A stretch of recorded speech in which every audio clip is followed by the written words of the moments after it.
నారాయణపేట జిల్లా నూతన కలెక్టర్గా సిక్తా పట్నాయక్ బాధ్యతలు స్వీకరించారు. రాష్ట్ర ప్రభుత్వం చేపట్టిన బదిలీలో భాగంగా హనుమకొండ జిల్లా కలెక్టర్గా విధులు నిర్వహిస్తున్న సిక్తా పట్నాయక్ నారాయణపేట జిల్లా కలెక్టర్గా బదిలీ అయిన సందర్భంగా ఇక్కడి జిల్లా కలెక్టరేట్లోని కలెక్టర్ ఛాంబర్లో జిల్లా కలెక్టర్గా ఆమె బాధ్యతలు స్వీకరించారు.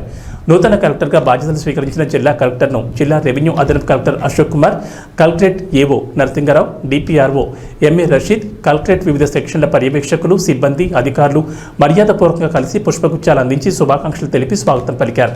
కాగా బాధ్యతలు స్వీకరించిన అనంతరం కలెక్టర్ సిక్తా పట్నాయక్ కలెక్టరేట్లోని వివిధ విభాగాల కార్యాలయాలను పరిశీలించారు.